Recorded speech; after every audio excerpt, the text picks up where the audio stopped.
व्यासपीठावर उपस्थित माझे सर्व शिक्षक, या निमित्ताचे समन्वयक त्यांचे पाटील सर, मेकॅनिकलचे BOI चेअरमन श्रीवास्तव सर, माझे क्लासमेट, माझे मित्र प्रदीप सोलंकी सर, माझे शिक्षक फुले सर, माझे मित्र दीपक तळाटे सर आणि माझे लाडके विद्यार्थी मित्रमैत्रिणी. शिक्षक दिन साजरा करण्यासाठी आज इथे आपण उपस्थित आहे. शिक्षक दिन का साजरा केला जातो हे आपल्या सर्वांना माहिती आहे की डॉक्टर सर्वपल्ली राधाकृष्णन यांच्या जन्मदिवसानिमित्त आपण शिक्षक दिवस साजरा केला जातो. एक सामान्य व्यक्ती पुढे जाऊन शिक्षक होतो आणि तो सामान्य शिक्षक तो व्यक्ती स्वतःला सामान्य शिक्षक समजतो, परंतु पुढे जाऊन तो देशाचा उपराष्ट्रपती होतो आणि पुढे जाऊन त्याही पुढे देशाचा सर्वोच्च नागरिक म्हणजे राष्ट्रपती होतो. तर ही किमया शिक्षकामध्ये. त्यामुळे सर्वपल्ली राधाकृष्णन साहेबांना ज्या वेळेला विचारलं की तुम्हाला काय आवडेल, तर त्यांनी एकच त्यावेळी सांगितलं होतं की माझा जन्मदिवस शिक्षक दिवस, मी जरी राष्ट्रपती असलो तरी मी मुळात शिक्षक आहे. म्हणून जे विद्यार्थी किंवा जे शिक्षक असतात त्यांच्या मनातला शिक्षकाचा भाव कधी कमी होतो. याआधी माझ्या मित्राने सांगितलं की आम्ही नशीबवान यासाठी आहे की आजही शिक्षक आमच्या सोबत आहे. बघा, आजचा काळ हा आधुनिक काळ आहे. तुमच्याजवळ खूप सारे अत्याधुनिक साधनं आहेत शिकण्यासाठी. जसं की तुमच्याकडे गुगल आहे, YouTube आहे, आता नवीन AI आलं. हे सगळं असलं तरी एका शिक्षकाची जागा कुठलाही अत्याधुनिक उपकरण घेऊ शकत नाही. कारण ज्यावेळी तुम्हाला अडचण येईल त्यावेळेला तुमची व्यक्तिगत अडचण काय, हा विद्यार्थी कसा आहे ते त्या उपकरणाला कधीही माहीत असू शकत नाही. ते तुमच्या शिक्षकाला माहीत असतं. त्यामुळे तुमच्याजवळ AI असू द्या, YouTube असू द्या किंवा इतर कुठलीही साधन सामुग्री असू द्या, तुमच्याजवळचा शिक्षक तुम्ही कधी हरवू नका. आज तुम्ही महाविद्यालयात शिकत आहात, आनंदाची गोष्ट आहे. सर्व शिक्षक तुम्हाला स्वतःहून मार्गदर्शन करतील, परंतु खरी कसोटी जी असते तुम्ही पासआउट झाल्यानंतर, ज्यावेळेला तुम्ही bachelor of engineering he degree उत्तीर्ण होणार आणि बाहेर जाणार नोकरी करण्यासाठी, व्यवसाय करण्यासाठी किंवा इतर कुठल्याही कामासाठी, त्यावेळेला जेव्हा तुम्हाला अडचण येईल त्यावेळेला तुम्हाला शिक्षकांची खऱ्या अर्थाने उणीव भासेल किंवा जाणीव होईल. त्यावेळेला जर तुम्ही शिक्षकांच्या कायम संपर्कात असाल तर तुम्हाला कुठलीही अडचण येणार. याप्रमाणे सोलंकी सरांनी सांगितलं, तोच अनुभव आमचा सुद्धा आहे. BE करत असताना तर या सर्व शिक्षकांनी आम्हाला मार्गदर्शन केलं. ME साठी केलं. तर सर्वात महत्त्वाचं म्हणजे या महाविद्यालयात तुम्ही माझ्या दृष्टीने जर महत्त्वाचं असेल तर यावर्षी माझी PhD पूर्ण झाली. त्याचं पूर्ण श्रेय फक्त मेकॅनिकल डिपार्टमेंटला जातं.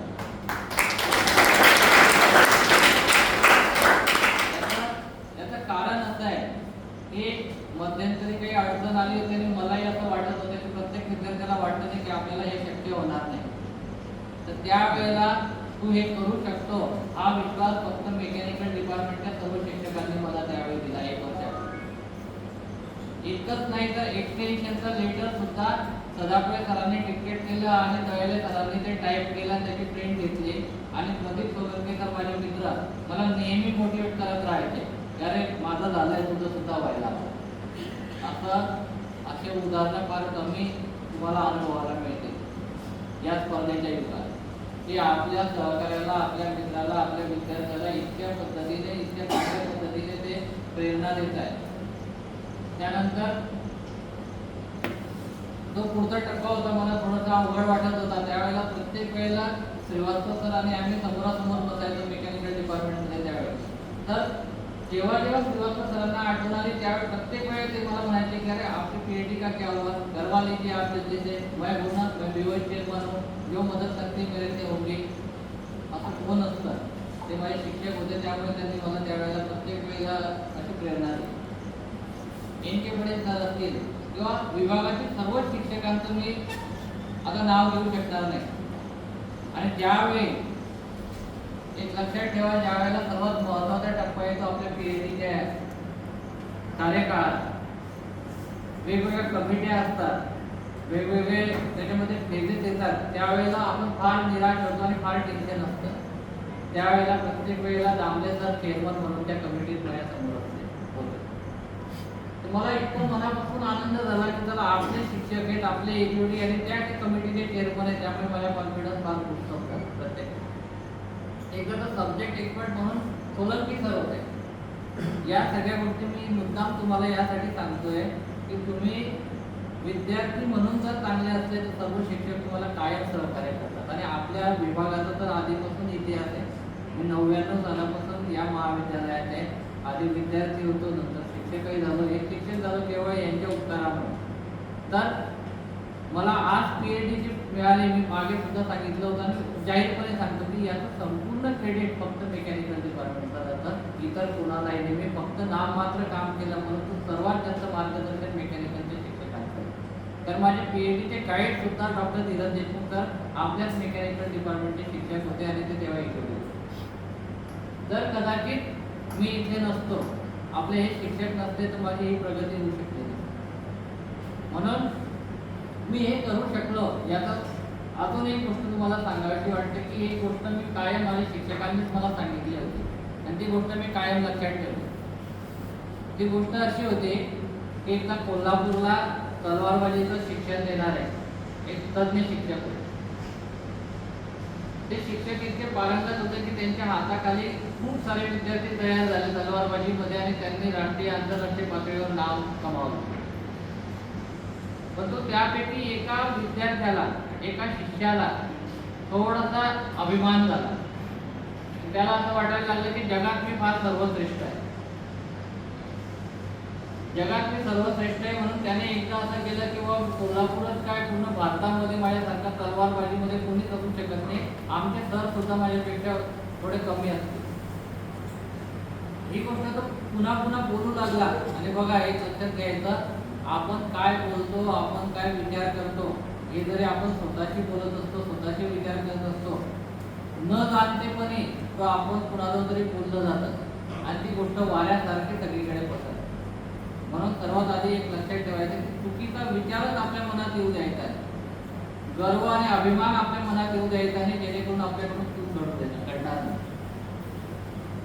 मग ती गोष्ट वाऱ्यासारखी पसरते. इतर शिष्यांना वाईट वाटतं, त्या शिक्षकांना सुद्धा वाईट वाटतं. ते इतर शिष्य म्हणतात शिक्षकांना, त्यांच्या शिक्षकांना की सर तो चुकीचं बोलतोय, आपण त्याला सांगायला हवं. तर शिक्षक फक्त हसतात की त्याला सांगा की चालेल, काही हरकत नाही, त्याच्या इच्छेप्रमाणे. बघा, शिक्षक काय करतात, आपल्या शिष्याची प्रत्येक इच्छा पूर्ण करतात. त्याची इच्छेप्रमाणे आपण तलवारबाजीचा एक मुकाबला घेऊ.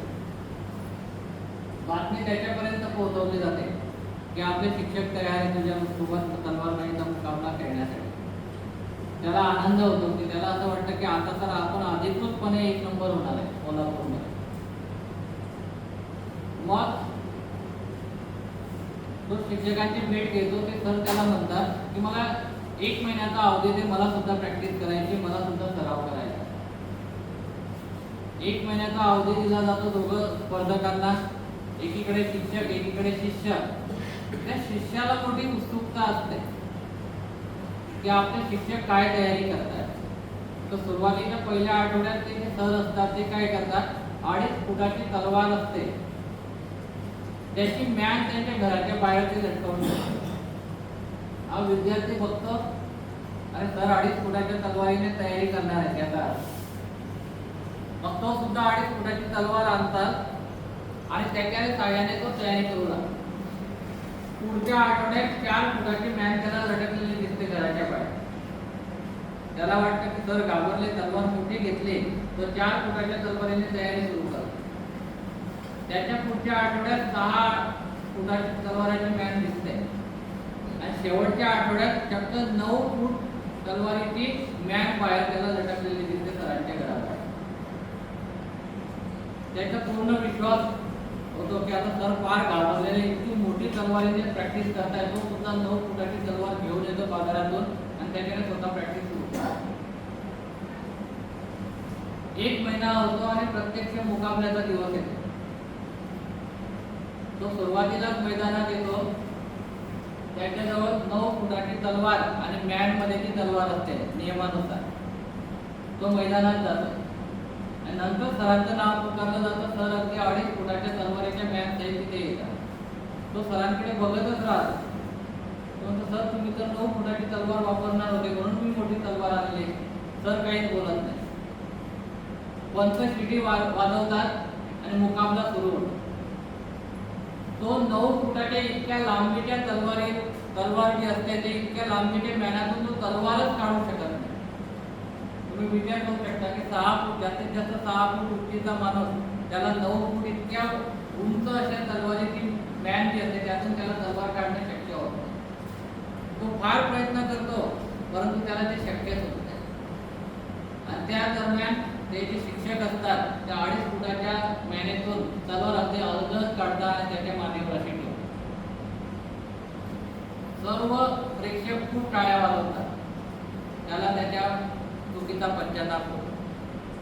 त्यावेळेला तो म्हणतो की सर बरोबर आहे, माझं चुकलं. शिक्षक शिक्षक असतात आणि विद्यार्थी विद्यार्थीच असतात.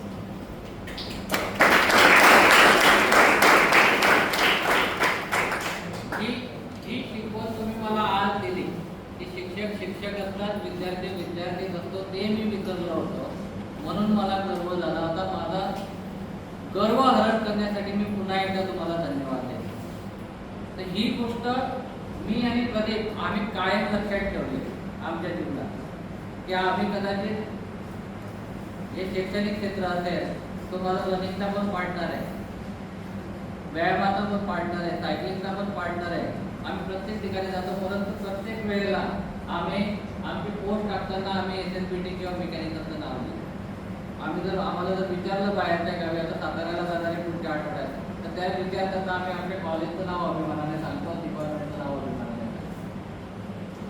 तर ही गोष्ट प्रत्येकाने लक्षात ठेवा. मी तुम्हाला विनंती करतो की तुम्ही नक्की मोठे व्हा, खूप चांगली प्रगती करा, परंतु आपल्या शिक्षकांना कायम स्मरणात ठेवा, आपल्या विभागाला कायम स्मरणात ठेवा, आपल्या कॉलेजचं नाव मोठं करा आणि पर्यायाने तुमच्या समाजाचं आणि तुमच्या गावाचं सुद्धा नाव मोठं.